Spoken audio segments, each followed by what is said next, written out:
ready for our test drive. I've got the 4x2 amp right behind me here.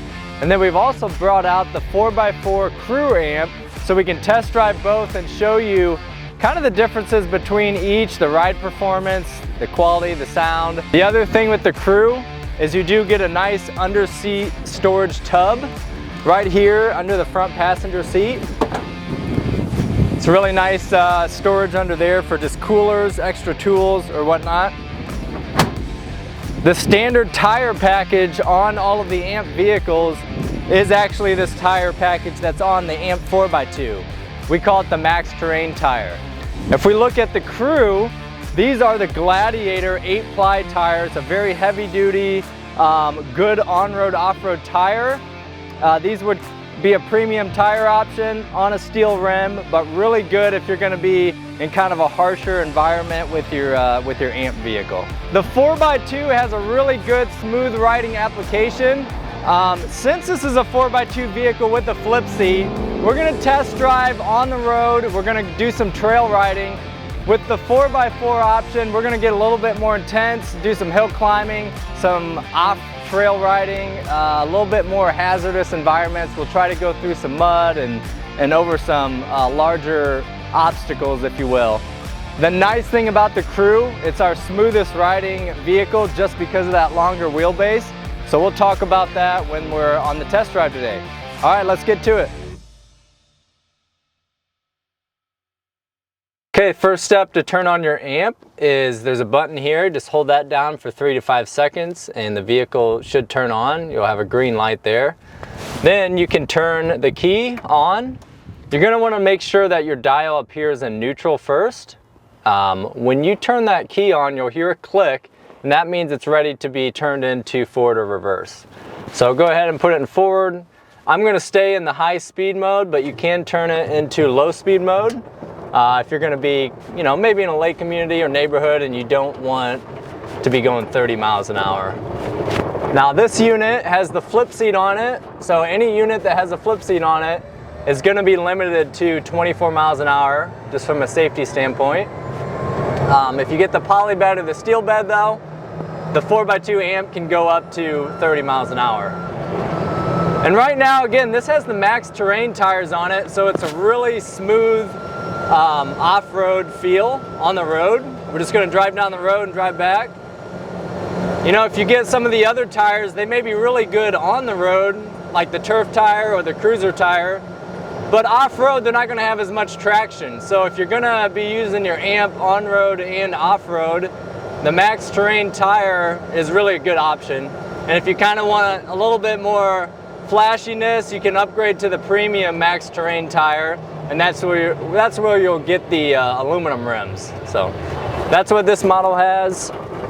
Let's see here. Really smooth ride. If you've driven our gas UTVs, the Landmaster gas UTVs, obviously one thing you don't hear now is all that noise. If I was talking to you and you were next to me in a gas-powered UTV, I'd have to be yelling really loud. What's nice about this is you could be on your large acre property, you could go out and enjoy nature. If you're doing work, you're not disturbing everybody around you. So that's what's really nice. And the tires give it a little bit of road noise. If you had the trail tire on here or you had the Gladiator tires on your amp, you're definitely going to hear some road noise, but this Max Terrain tire is very smooth, very quiet.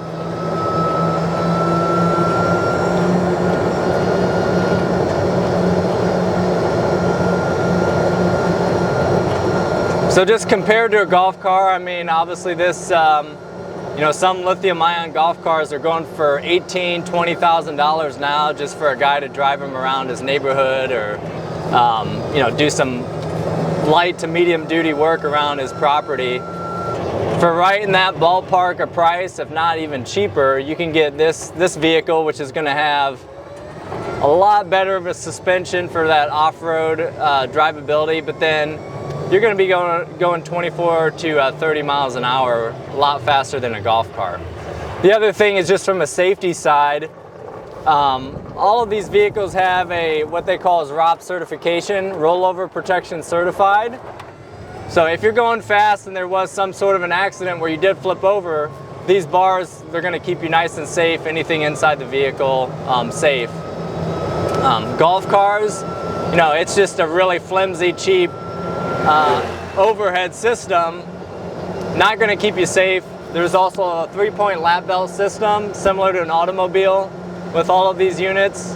If you've got the flip seat, you get the lap belts back there as well. So safety is definitely an element of Landmaster. It's over a golf car for sure. These are going to be wider than a golf car as well, so it's a lot safer from that perspective, especially when you're going around tight turns or going quicker. So now what we're going to do, that was the road experience. Again, really smooth, very comfortable, quiet. Now we're going to go off-road a little bit. I would say this is kind of, you know, fairly moderate terrain off-road. It's nothing too hazardous, something you'd expect on, you know, a basic property, 10-acre property, a farm. Again, really quiet. Most of the noise is just what I'm running over. That's what I'm hearing. Another thing to consider is if when you're with an electric vehicle, you are going to hear other noises of the vehicle. So this has the flip seat steel bed on the back. It's a little bit noisy, but not too bad. If you have the poly bed, that's going to be probably your quietest solution, but the flip seat does not bother me at all.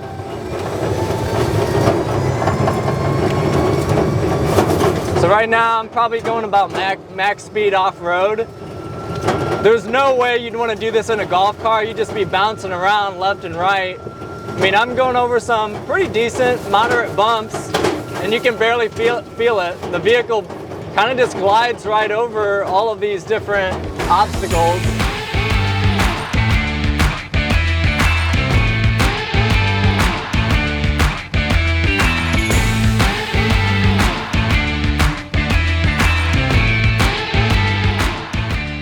One thing to consider though is that bed. I mean, if you're planning to go fast trail riding off-road and you get a steel bed and an amp, it is going to be noisier than a poly bed. So just keep that in mind. I mean, it's fun. It's a really fun drive. Again, this one's limited to 24, but when you're going off-road on the trails, 24 miles an hour is pretty quick. I mean, especially if you're going to have to make tight, quick turns.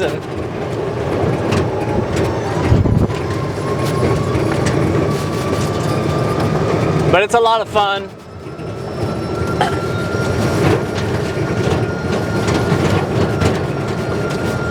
I mean, I think anytime somebody gets in the amp and drives it around, their face just kind of lights up and they really start to lean towards that electric option over gas.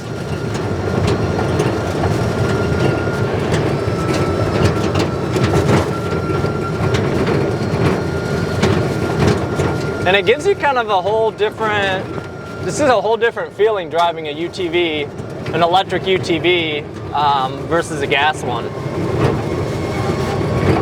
Until you get in and test drive one, you really won't maybe know what I'm talking about. But all right, so now let's jump into the 4x4 Crew and see kind of what that difference is from a ride quality standpoint and a capability standpoint. All right, so that was the 4x2 amp. Now let's hop in the 4x4 Crew amp and take it for a drive. Okay, starts up the same way as the 4x2 amp. We'll turn that on and get going. We'll go through the same thing with the Gladiator tires. I'll show you what it sounds like on the road. So there's definitely a significant difference if you upgrade to the Gladiator tires on an amp. Again, that is a premium heavy duty tire, but for an electric vehicle, it is a little bit noisier on the road. So depends on kind of what your expectations there. If it doesn't bother you, you know, it's not incredibly loud. I can still talk a lot quieter than I would if I was in a gas-powered UTV.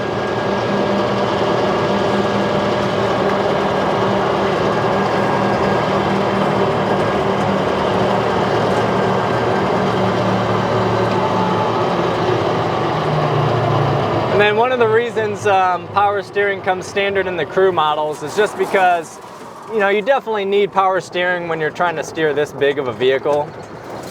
It's almost a necessity.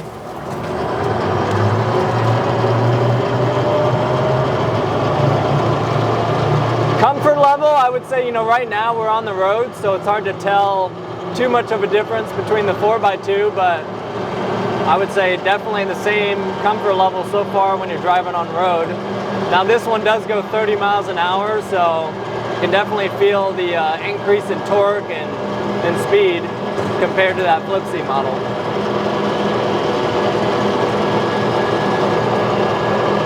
One thing we didn't talk about is the crew roof is a heavier duty roof than you get with the 2-passenger model. It's a diamond plated steel roof, whereas the 2-passenger model we just drove, that's a plastic roof. So with that crew roof, you can actually you can stand on it and use it kind of as a ladder if you needed to get up there and maybe, you know, reach something if you're doing work on the side of a building. But you could also get a racking system to put on top and haul certain equipment around. All right, so now we just finished the road test. I'm gonna go off-road a little bit, and we'll kind of do that same circuit we did with the 4x2, and then I'll do some more aggressive off-roading. Now, one thing you get with the 4x4 amp models is this fan option. So right now I've got it off. If you're gonna be doing a lot of aggressive driving, a lot of harsh application type work, you wanna have that on. All that does is it tries to help keep that motor cooled. There's a fan back there by the motor. That is important. Now, if your motor gets overheated, it is pretty advanced on the technology side. So, you know, it's not gonna let your motor just get so hot that it just fails. It will shut down the system for 10 minutes to let that motor cool down. But, you know, as a preventative, Landmaster has that cooling fan on there. Most applications you won't need it, but again, if you're doing a lot of harsh environment stuff, if you're going through 4x4 thick mud all the time, it's best just to turn that on.